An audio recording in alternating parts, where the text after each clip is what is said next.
2026년 7월 11일 오늘 토요일 대한공화국 디지털 실록을 기술하겠습니다. 오늘은 그 디지털 사초 8번째 이야기입니다. 제목은 지난번 7번째 이야기와 마찬가지로 사민족 삼국지, 그러니까 한족, 만주족, 한민족, 외족 4개의 민족의 삼국지인데 한중 삼국지죠. 지난번 1편에 말씀드렸고 오늘 2편 마지막으로 이어서 하겠습니다. 지난번에 대체로 가마쿠라 막부, 그 다음에 그 가마쿠라 막부를 잇게 만들었던 15년 전에 고려 무신정권, 그리고 그 무신정권을 잇게 만든 40여 년 전에 정강해변은 다시 설명하면 금나라가 송나라를 멸망시킨, 물론 그때 그 희종과 흠종을 잡아가서 송나라를 멸망시켰는데 거기 이제 일부가 양자강, 장강 이남으로 도망가서 항저우에다가 남송을 건국했죠. 그래서 남송을 송나라로 연장으로 보면 멸망이라고 말할 수 없으나 그래도 북송이 멸망한 것, 카이펑에서 멸망한 것은 금나라의 그 무자비한 그 말하자면은 침략으로 멸망을 했죠. 그게 무슨 말이냐면은 금나라는 그야말로 기마민족이요, 유목민족이요, 여진족이요, 그리고 또 싸움을 잘하는 전쟁에 말하자면 그 상무정신, 그러니까 전쟁을 잘하는 그런 왕조라면 송나라는 반대로 문약에 흘러서 상무정신이 아니고 문치주의로 그렇게 번영을 누렸던 나라이기 때문에 문무라고 할 때 상무정신이 문치주의를 이겼다. 그것을 고려가 모르지 않죠. 왜 그러냐면 고려는 송나라와 우호적이었는데 이때 이후로 금나라에게 사대하기로 했다는 말씀이에요. 금나라가 처음에 아구타가 금나라를 건국했을 때는 그때 당시에는 이제 중국이 송나라와 요나라가 할거하고 있었는데 고려는 송나라와 요나라와 등거리 얘기를 했단 말씀이에요. 원래는 송과 우호적이었다가 요나라와 그 말하자면 송과 요의 그 말하자면 그 관계를 똑같이 한다. 그렇게 해서 뭐 감동줄도 없고 그랬습니다만, 그리고 무슨 그 안에 3차례 전쟁도 있었는데 하여간에 그러다가 이제 그 뭡니까 금나라가 세력이 커져가지고 그 금나라가 결국은 요나라를 무너뜨리고 그리고 송나라도 무너뜨렸죠. 아까 말한 대로 북송이 무너졌죠. 남송은 그 이후로 생긴 것이기 때문에 사실은 전체를 중원을 차지하고 있던 송나라가 금나라에게 무너졌는데 그때 이제 금나라의 그런 것을 보고서 고려가 알죠. 뭘 아느냐면 고려는 귀족 국가고 그 다음에 이제 문치주의 송나라와 마찬가지로 그런 나라입니다. 왜 그러냐면 고려에도 나라입니다. 왜 그러냐면 고려에도 무신들이 있었는데 고려의 무신은 조선시대의 무신과 뭐가 다르냐면 조선시대의 무신은 무가라고 하는 급제에 의해서 선발했단 말이에요. 그러니까 이순신장군 같은 일은 고려의 무신들과는 다르죠. 고려 무신은 뭐냐면은 그 문관들, 문신들의 사병이에요. 사병. 무슨 말인지 알겠죠? 그러니까는 집사다 이 말이에요. 집사. 그 부지런 사병들이니까. 그리고 이제 국가의 뭐 금군으로 모아도 그것도 이제 출신은 다 그 사병 출신들이니까. 고려에는 과거에 문과는 있지만 문과는 없거든요. 명령과나 제술과나 뭐 승과나 작과가 있어도 문과는 없다는 말씀이에요. 조선은 문과가 있죠. 반대로 이제 조선의 과거하고 고려 과거가 뭐가 다르냐면 고려 과거는 이제 승과라는 게 있어요. 고려는 이제 불교가 국교니까 그 승려를 선발하는 그런 과거가 있는데 물론 조선은 이제 그 승과 그런 것은 없죠. 반대로 문과는 있지만. 그런데 이제 고려 무신들이 정확히 말하면 무신이라고 말해도 왜냐하면 과거에 선발된 게 아니니까 신하라고 하기로 어렵고 무인이라고 하겠죠. 실제로 고려 무신정권을 무인정권이라고 해요. 그 무인들이 그걸 봤다 이거예요. 뭘 봤다? 송나라가 금나라에게 무너지는 걸 봤다 이거예요. 다시 말해서 뭘 봤다? 이 무장들, 금나라는 무장들의 나라니까 무장들의 칼이 문치주의 그런 왕조라도 쉽사리 무너뜨림을 받기 때문에 그리고 바로 뭐 고려 무인정권이 들어선 건 아니지만 여전히 이자겸이라든가 김부식이라든가 이런 사람들이 금나라에게 끝법 주어서 원래 금나라가 처음에는 형제의 관계를 맺자고 했어요. 그럴 수밖에 없었던 게 그 여진족이란 것이 고려의 기생에 살던 민족이었거든요. 마치 중동의 쿠르드족처럼 땅도 없던 민족이었는데 그래서 고려한테 땅을 빌려가지고 그저 이렇게 말하자면 몸이나 쥐라도 덜 맞고 살았는데 그게 이제 완전히 금나라라고 하는 그 왕조가 돼가 정복 왕조가 돼가지고서 송나라까지 무너졌으니까 얼마나 힘이 세요. 그거를 누가 한다? 고려 무인들이 한다는 얘기죠. 그래서 한 40년 동안은 그래도 고려가 귀족 사회고 문관들의 사회니까 그래도 뭐 소외되지 않고 이렇게 이제 말하자면은 시킨 대로 하면 살았죠. 그러다가 이제 정중부가 무인난을 일으켰는데 그때 그 무신 정권이 생긴 지 15년 지나서, 그러니까는 무신 정권도 저기가 있어요. 순서가 정중부, 이의방, 뭐 경대승 또는 무슨 뭐, 그리고 이의민까지 가는데, 이의민이 집권할 때 그 1185년 그때 일본의 미나모토 요리토모가 가마쿠라 막부를 만들었어요. 잘 알죠. 한 15년 동안 고려를 봐서 알죠. 특히 이제 이의민이 그겁니까 리더가 될 때는 완전히 임금 고려 왕실은 아주 그야말로 아무 힘이 없는, 그야말로 왕실의 생사의 털권을 무신 정권이 쥐고 있는 그런 모양이었죠. 그 나중에 뭐 이의민 다음에 또 최충원은 어떻습니까? 더 그랬죠. 그러니까 그것을 본 가마쿠라 막부도, 그러니까 미나모토 요리토모도 생각이 없길 수 있죠. 그래서 천황제를 유명무실하게 하고 말하자면 막부 정권을 출발시켰죠. 그래서 미나모토 요리토모가 가마쿠라 막부를 개창해가지고 그것이 좀 이어가다가 나중에 무로마치 막부가 또 되다가, 미나모토 요리토모도 한 몇백 년 했죠. 그리고 이제 미나모토 그러니까 누굽니까 저기 무로마치 막부가 그다음 이제 한 조선 건국 비슷할 때 약간 전에 고려 말에 또 만들어지고, 그다음에 이제 임진왜란이 끝나고 나서 이 에도 막부, 도쿠가 이에야스가 에도 막부를 만들었죠. 그래서 일본은 그 막부 시대, 그 이제 사무라이들의 나라죠. 그 무사들의 나라인데 그것이 몇백 년 갔는데, 고려는 그렇게 일본에게 무사들의 나라를 만들어주는 그런 모델이 됐음에도 불구하고 100년밖에 못 갔는데, 그것이 100년밖에 못 갔는가 하면은 몽골이 고려를 침략해 들어와가지고 몽골이 고려 왕실을 갑작해갖고 무신들을 말하자면 선멸을 했거든요. 나중에 삼별초난이, 그 무신들의 사변이 또 삼별초아닙니까? 삼별초가 항쟁해서 뭐좀 이어갔는데, 하여튼 그렇게 해서 무신 정권이 끝난 거죠. 그러니까 고려가 무신 정권이 100년밖에 못 간 것은 무신 정권이 그 자체가 이 문제가 있어서라기보다도 몽골의 침입이라고 하는 전혀 예상될 수가 있었기 때문에. 그런데 일본은 그 막부 정권들이 자기들끼리 교대하면서 계속 메이지 시대까지 수백 년 이어가는 이유는 뭐냐면 외부 침략이 없었어요. 그러니까는 여몽연합군이 두 번 가마쿠라 막부 때 쳐들어갔는데, 갈 때마다 뭐 태풍이 일어나가지고 두 번 다 실패했죠. 그래서 일본 오죽하면 그 태풍을 가미카제, 신풍, 신의 바람이라 이렇게 해서 이름을 지어서 하잖아요. 그래서 이제 무로마치 막부가 고려 말에 생겨서, 조선은 이제 무로마치 막부하고 이 시기가 비슷하죠. 그 조선에서는 이제 그 왕자들의 난이 있는데, 이방원이 형 또는 동생 이방석이라든가 죽이고 뭐 했던 난리가 있잖아. 피보라 했는데, 그 왕자들의 난이 사실은 뭐가 그냥 닮았냐면, 상당히 이제 몇백 년 전 이야기인데, 당태종 이세민이 자기 아버지 이연이라든가 형을 갖다가 제거하고, 그게 더 태종이에요. 당태종 이세민인데, 하필 조선 태종 이방원도 아주 똑같은 방법으로 아버지 이성계를 유폐시키고, 그 다음에 형을 반가인가요? 죽이기도 하고, 동생이 또 방석도 죽이고, 이렇게 해가지고, 형을 죽이진 않았나요? 하여튼 그렇게 제거하면서 본인이 결국은 태종을 했죠. 하필 묘도 이세민도 당태종, 이방원도 태종, 그러네요. 근데 이걸 그리고 이제 세종 다음에 문종이고 단종인데, 이때 또 사실 그 세종 때, 세종이 즉위하고 있을 때, 이제 그때는 중국은 뭐였냐면 명나라였어요. 명나라인데 정확하게 서기 1400년에 세종이 즉위할 때가 1400년대거든요. 그 1400년에 중국에서 무슨 일이 일어났냐면, 주원장이 이제 그 명태조 아닙니까? 주원장의 아들이 장남이 죽었어요. 저기 후계자로 되기 전에. 그러니까 뭐냐면은 주원장이 생전에 죽었단 말이에요. 그러니까 어떻게 돼요? 그러면 태자가 아니라 태손이죠. 주윤문이 손자인데, 세종으로 말하면 단종 같은 손자인데, 그 주윤문이 이제 세손이 된 거죠. 태손이 된 거죠. 중국은 황제가 태손이죠. 우리는 세손이지만. 그래가지고 이대가 이제 그 주윤문이에요. 물론 세종은 아들 문종이 바로 죽은 건 아니고 2년 하다 죽었으니까, 뭐 2년 하다 죽은 것이나 주원장 아들이 뭐 아예 즉위도 못하고 죽은 것이나 그 차이가 있겠어요? 문종도 2년 하다 죽으니까 마누라면 2년도 안 될까 아마. 죽으니까 바로 단종이 즉위를 했죠. 물론 그때는 중국도 1400년대에 그 주원장이 죽고 주윤문이 즉위하자, 그 다음에 그 주원장의 차남이 주체인데, 이름이 성이 주고 이름이 체인데, 그러니까 뭐냐면은 분봉왕인데 연왕이야. 연왕은 어디냐면은 지금 베이징 쪽이죠. 그 베이징 쪽의 분봉왕이에요. 왜냐면은 이제 후계자가 아니니까 당연히 분봉해야죠. 우리나라는 봉건 국가는 아니지만 종친들은 원래 벼슬을 하지 못하게 돼 있잖아요.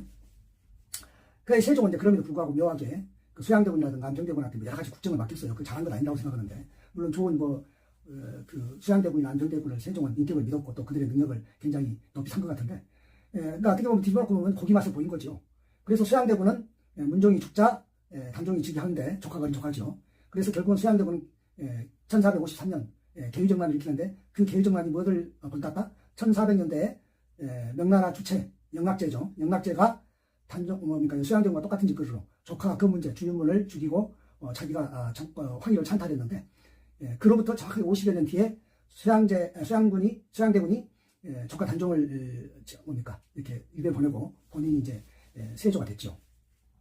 근데 그와 또 똑같은 비슷한 일이 일본 무로마치 막부에서 오닌의 난이라고 그러는데 오닌은 이제 뭐 그 당시에 그 뭡니까 그 일본 천황의 연호인데 연호는 뭐 있어요. 천황이 무슨 허수아비긴 해도 그때도 이제 무로마치 막부의 이제 후계자들이 말하자면 이 동생과 조카 그러니까는 원래는 이제 그 아들이 없으니까 막부도 이제 뭡니까 쇼군이 이 세습을 해야 되거든요. 아들이 없으니까 동생한테 일단 후계를 정해놨어요. 근데 나중에 이게 정해고 난 다음에 아들이 난 거예요. 늦게서. 그러니까 쇼군을 이해하는데 이게 조카와 말하자면 숙부죠. 수양대군과 단종처럼 그게 이제 온인의 난이에요. 그래가지고 그게 뭐가 되냐면은 무로마치 막부가 결국은 이 계속 센코쿠 시대로 넘어가는 중국 시대로 넘어가는 그러니까 이번에는 뭐냐면 우리는 단종과 세조나 또는 명나라는 그 문제 주윤문과 그 다음에 영락제 주체가 그냥 일승이별 끝나버렸지만 우리도 수양대군이 이기고 저기도 영락제가 있지만 일본은 이제 원인의 난 때 그 숙부의 군대 그 다음에 조카의 군대가 이게 그 조카의 군대가 힘을 좀 가지고 뭐냐면 조카 엄마가 있었어요. 당연히 그러니까 이제 그 조카는 어리지만 엄마가 있으니까 하나의 세력을 갖는 거죠. 그래서 두 팀이 계속 이 전쟁을 열었는데 그게 뭐냐면 센코쿠 시대, 전국 시대라고 그러죠. 그것이 거의 100년 가까이 이어집니다. 그러나 무로마치 막부는 그 내용을 보면은 전국 시대라든가 거기 또 그 처음에는 남북조 시대라 해가지고 천황이 2명이었던 그런 시대도 있고 해서 그런 때 다 섞여 있었던 그런 시대도 있고 해서 그런 때 다 섞여 있어요. 그리고 마지막에 이제 오다 노부나가가 그 천하통일을 하고 그다음에 오다 노부나가는 또 아케치 미스히데 한테 죽었는데 이 그림은 뭐가 똑같냐면 박정희가 김정일한테 죽은 것처럼 똑같아. 왜냐하면 김정일도 박정희의 신복이었잖아요. 아케치 미스히데도 오다 노부나가의 신복이었거든요. 신복이었고 김정일과 박정희를 죽인다는 것이 잘 이해가 안 되는 것처럼 아케치 미스히데가 오다 노부나가를 죽인다는 것도 잘 이해가 안 되냐면은 김정일 박정희 사이는 그냥 신복이지만은 오다 노부나가하고 아케치 미스히데는 신복 플러스 하여튼 저기 인척간이에요. 인척간. 그러니까 신복이면서 인척간이에요. 거의 박정희하고 누군가 김종필이 사이 같아요. 왜냐하면 박정희 김종필 사이는 신복일 뿐만 아니라 저기잖아요. 그 처조카잖아요. 이런 식으로 오다 노부나가 오다 노부나가는 아케치 미스히데한테 죽었고 그 아케치 미스히데를 처형한 사람이 누구냐면 왜냐하면 김정일을 처형하듯이 김정일을 누가 처형했어요? 전두환이가 처형했잖아요. 일본도 똑같이 그 아케치 미스히데를 처형한 사람이 그 유명한 도요토미 히데요시예요. 임진왜란을 일으킨 그 애가 이렇게 해서 했는데 이 모양이 그러니까 보면은 항상 중국의 모양을 한국의 모양을 일본이 이렇게 본다는 그런 모양을 가져와요. 그래서 이제 지금 그러면 한중일이 이렇게 서로 인연이 있는데 특히 이제 중국에서 명청 교체기 그 다음에 짱제스하고 마오쩌둥 교체기를 두 가지를 말할 때 항상 일본을 빼놓을 수가 없어요. 명청 교체기라는 게 누르하치가 명나라를 뭡니까 누르하치 본인은 사실은 그때는 청나라도 아니었죠. 후금이었죠. 누르하치가 하나의 작은 세력으로 출발했는데 그 누르하치가 후금을 만들어가지고 이 청나라가 되고 그것이 결국 명나라를 먹은 것이 누구 때문이다? 사실은 일본 때문이다 이렇게 말하는 거죠. 왜냐하면 임진왜란을 일으켜가지고 명과 일본이 열심히 싸워서 명나라가 망했거든요. 그러니까 무슨 말이냐면은 임진왜란이라고 기억하는데 세계사에서는 이걸 제1차 중일전쟁이라고 해요. 잘 이해가 안 되죠. 임진왜란이면 우리 조선에서 일어났는데 1차 중일전쟁이지. 이게 명나라와 일본의 전쟁이라 이 말이에요. 맞아요.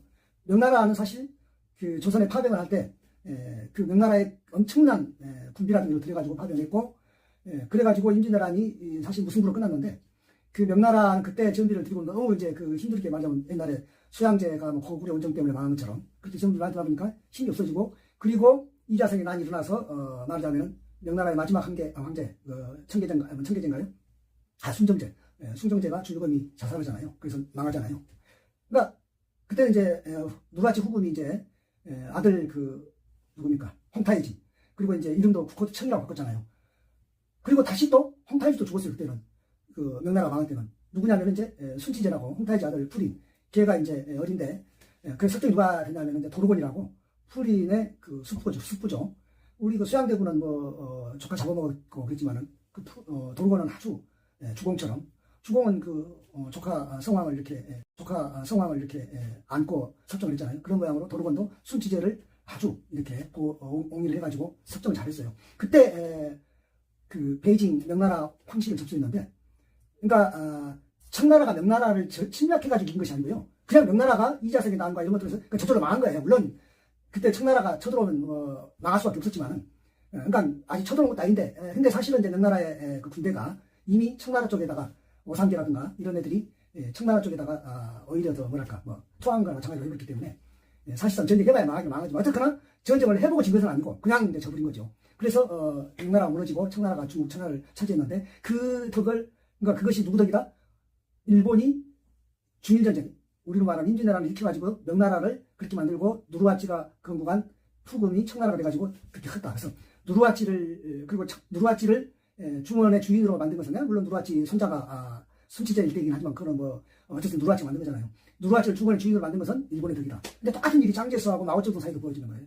왜냐하면 마오쩌둥은 아까 누르하찌도 일개 부족 세계였듯이 마오쩌둥이라고 하는 공산당 세력이라는 건 사실은 큰 것이 아니었거든요. 그 장제스하고 계속 장제스가 마오쩌둥 공산당 세력을 죽이려고 했는데 거의 다 죽였죠. 그런데 그 중일전쟁이 터진 바람에 그것이 이제 3차 중일전쟁, 왜냐면 2차는 청일전쟁, 청일전쟁이니까 놔두고요. 청일전쟁은 사실은 순원이 나타나게 된 계기가 되나요? 왜 그러냐면은 청일전쟁에서 청나라가 져버림으로써 청나라가 무너져가고 서태후를 비롯해서 무너지고, 나중에 그 결과로 순원이 신의 혁명을 일으켜서 중화민국이라는 것이 만들어졌으니까 그 하나의 일본의 덕이긴 하겠는데 그거 놔두고요. 왜냐하면 결국은 다시 또 국공내전, 국공합작 이런 식으로 이어지는데, 근데 마오쩌둥은 절대로 중국의 주인이 될 수가 없었어요. 신중국의 건국자가 될 수가 없었는데 그런 세력이 아니었거든요. 오히려 짱제스의 국민당군에게 거의 선멸될 지경이었는데, 그 중일전쟁이 1937년에 터진 바람에 결국은, 그래서 우리가 뭐라고 말하냐면 세계사에서는 누르하찌를 키운 것은 일본이고 마오쩌둥을 키운 것도 일본이다 이렇게 말하는데 그 말이 맞아요. 그러니까 이것은 이제 뒤집어서 말하면 한중일 삼국지죠. 그런 것이 있고, 그러니까 이게 일본이 이제 그래가지고 중국의 만주국을 세우고, 그 전에 물론 그 조선을 갖다가 한일 일제강점기로 해서 식민지로 만들었잖아요. 그래서 식민지 된 뒤에도 우리가 부단히 만주 쪽에, 거기는 이제 우리는 간도라고 부르는데, 사실은 그 중국에서 이 만주 지역하고 중국 본토하고는 그것이 왜 따로 노르냐면은, 그게 중국과 만주 사이에 뭐가 있냐면 흥할령 산맥이 있어요. 대흥할령, 소흥할령 이렇게 두 가지가 있는데, 이 가로막혔다는 얘기예요. 이렇게 싹 만주하고 중원을. 그리고 그 흥할령 산맥이 있는데 바닷가에가 어디 여동 뭡니까? 여화 바레만이라고 그러죠. 여동반도하고 산동반도가 둘러싸고 있는 그 바다를 바레만이라고 하는데, 그 바레만 쪽에 여화가 흘러내려오는데, 그 여화의 동쪽을 여동이라고, 여화의 서쪽을 여서라고 그러는데, 그 흥할령 산맥이 여섯 지역으로 내려와요. 그 바닷가로. 그래가지고 그 산맥 끝머리하고 바다하고 사이가 거의 길이 없어요. 산이 그냥 뚝 떨어져가지고, 길이라 해봐야 그 이제 바다에 패니까 거의 습지죠. 그걸 뭐라 그러냐면 요서주랑, 요서지방의 복도다. 주랑이 복도 아닙니까? 우리가 고층 아파트 중에 보면 그런 복도 있잖아요. 이렇게 일렬로 되어 있는 복도, 문이 일렬로 있고 긴 아파트, 특히 옛날 주공 아파트인 거. 그 복도 고층 올라가면은 그 복도가 이렇게 창으로 딱 내려다보면 고소공포 찍는 사람들은 뭡니까? 그 복도가 좀 두렵잖아요. 그런 식으로. 그러니까 그 요서주랑이라는 그런 아주 좁은 길밖에 없기 때문에, 그래서 사실은 수양제 양강이 고구려 운정할 때 그 요서주랑 그 길을 통과할 때 힘들었고, 그 길을 제대로 피해서 도망오지 못해가지고 많이 다 군대를 잃었죠. 무슨 말이냐면은 중원에 있는 한족이든 또는 중원을 차지하고 있는 그런 왕조들이 만주 쪽에 이쪽에 별로 오기가 힘들었던 게 바로 그런 것이에요. 그래서 만주 쪽에서 있는 왕조를 우리가 정복왕조라고 해요. 요나라, 금나라, 원나라, 이게 다 정복왕조거든요. 이게 한족 왕조가 아니에요. 그 왕조들이, 그 만주족 왕조죠. 그 왕조들이 중원을 차지했을 때는 있었지만은 한족이 중원을 차지할 때는 없었어요. 그러니까 뭐냐면 일제 때도 만주국을 만들었잖아요. 일제가 푸이를 다시 데려다가 만주국을 만들었는데, 그러니까 만주는 그런 식으로 우리가 그 일제 강점기 때 만주 쪽 우리 독립운동 세력들이 가 있고 거기서 돈 주고 땅을 사기도 하고 그게 가능한 것이 뭐냐면은, 그것이 청나라 말기에 중국의 청나라 영토라고는 되어 있었지만은 이미 이제 청나라가 망하고 나니까 그쪽에는 이제 어떻게 보면 주인이 없는, 이제 사실은 주인이 있긴 있죠. 뭐냐면 군벌들이 주인이죠. 그러니까 뭐냐면 꼭 마치 산적들이 꼴목을 지켜있는 족보들처럼 군벌도 큰 족보들과 마찬가지죠. 그런 상황이에요. 그러니까는 그 만주에 그렇게 돼 있어가지고 있었는데, 거기서 우리가 이제 독립운동 많이 했잖아요. 무장투쟁을 하고 그랬는데, 그러니까 만주의 독립운동이라는 것은 우리가 그 남의 땅에 산다 이렇게 말하는 것이 맞기도 하고 틀리다는 게 뭐냐면은 그게 간도가 사실은 그 일제가 간도 협약을 맺어서 그냥 일방적으로 청나라하고 일제 사이에 우리는 그때는 이제 애교권을 일제에게 뺏겨버렸으니까 그 우리가 1905년에 고종황제의 그 즉위 때 제위 때 일산 늑약을 맺었잖아요. 그거 뭐 늑약인데 어쨌거나 그때 애기권이 없었기 때문에 1909년에 간도 협약을 맺을 때는 우리가 애기권이 없으니까 청나라가 우리를 나라로 인정하지 않으니까 일제와 청나라 사이에 맺어가지고서 그냥 간도가 이제 청나라 땅이다 줘버린 거예요. 그 대신에 이제 일제가 뭐 다른 것은 이권을 이제 차지했죠. 근데 그런 것을 보더라도 내민족 삼국지 이것이 그런 우리 역학관계가 있다는 것을 알으셔야 하고 심지어 이것은 6.25 때까지도 연결이 됩니다. 6.25 때도 말이죠. 6.25가 딱 터지니까 우리가 사실은 부산까지 밀렸잖아요. 부산까지 밀렸고 우리는 터지자마자 물론 유엔에다가 신청을 우리가 그때 유엔 이런 것도 아니었거든요. 그때 이제 노력한 이유가 뭐냐면 주민회사 장면 박사인데 장면은 묘하게 유엔하고 인연이 많아요. 왜냐하면 1948년에 우리가 합법정부로 승인받을 때 유엔으로부터 한반도 합법정부로 승인받을 때도 장면이 그때 노력했거든요. 장면이 왜 그 노력이 가능했냐면 장면이 이 가톨릭 신자인데 바티칸 쪽하고 이렇게 말하자면 그 연고가 있다 보니까 바티칸 세계 유엔 회원국들 중에는 이 가톨릭을 그 국교라고 말하면 그렇지만 어쨌든 국교랑 비슷하게 하는 나라들이 굉장히 많거든요. 프랑스만 해도 가톨릭이다 그러잖아요. 스페인도 가톨릭이고 남미는 다 가톨릭이고. 그러니까 바티칸에 회원국들이 많고 하니까 그게 이제 장면 정부가 장면 박사가 그 유엔에서 그 표를 얻을 때 많이 도움이 돼가지고 우리는 회원국이 아니었거든요. 그래서 한반도 위합법 정부를 했는데 그럼 이제 6개월 터졌잖아요. 50년에 터지고 나니까 다시 유엔을 또 이렇게 우리가 지원 요청할 때 그때는 장면이 주민대사였는데 다시 유엔에 가서 이야기를 하죠. 유엔군이 이제 파견 하기로 했는데 6개월 터졌으면 유엔군이 6개월 터졌는데 바로 들어오진 않잖아요. 어느 시간도 있고. 그래서 우리가 이제 부산까지 밀렸잖아요. 그때 메가더가 이제 태평양 전쟁 사령관이었는데 다시 5년 뒤에 유엔군 사령관이 돼가지고 메가더는 딱 그때 이제 얻은 것이 뭐냐면 이번 기회를 통해서 나도 옛날에 내 부하였던 아이젠하워가 노르만디 상해 작전을 해가지고서 완전히 그 성공해가지고 프랑스를 그 망명정부 프랑스를 본토로 딱 수복시켜가지고 아주 영웅이 되었잖아요. 그래가지고 2차 대전에 영웅 됐고 그때 당시 6.25 때 당시에는 메가더가 유력한 대통령 후보였거든요. 실제로 6.25가 3년 전쟁 했는데 그 끝나기 전에 이미 메가더가 당선됐잖아요. 그러니까 아이젠하워가 그러니까 대통령 됐잖아요. 그러니까 메가더는 얼마나 배 아프겠어요. 옛날에 자기 부하였고 사실은 자기는 아주 그 잘난 사람인데 그래서 자기도 이번에 한번 이거 한국전쟁이 일어났으니까 여참에 1년 전에 국공대전에서 져가지고서 대만으로 도망갔던 장제스 정부 망명 정부 아까 아이젠하워가 두골 정부 있잖아요. 영국으로 망명 갔던 두골 정부를 본토 수복시켜준 것처럼 나는 이번에 장제스 국민당 대만 정부를 이게 중국 본토로 수복시켜줘야겠구나. 그러니까는 한국전쟁을 이 중국 본토 수복전쟁으로 이렇게 생각하고 메가더가 장제스 그 대만 그때는 대만이라서 장제스가 중국이었거든요. 사실은 지금 중국은 중공이 국가가 아니었고 그 장제스더러 유엔군에 참전해라. 그러니까 이제 트루먼 대통령 그 당시에 미국 트루먼 대통령이 이제 뭐 하는 거냐. 그렇게 되면 이것이 한국전쟁이 아니라 이것이 세계전쟁이 되어버린다. 그 세계전쟁이 되어버리면은 소련이 핵무기도 지금 개발한 것 같은데 왜냐하면 1945년 태평양 전쟁 때는 소련이 핵무기는 없었거든요. 미국만 있었잖아요. 그래서 뭐 일본이가 두방 때려가지고 이겼잖아요. 근데 이렇게 세계대전이 되면 이거 큰일 나다. 그 트루먼이 말렸어요. 그래서 할 수 없이 장제스는 이제 군대를 보내지를 못했죠.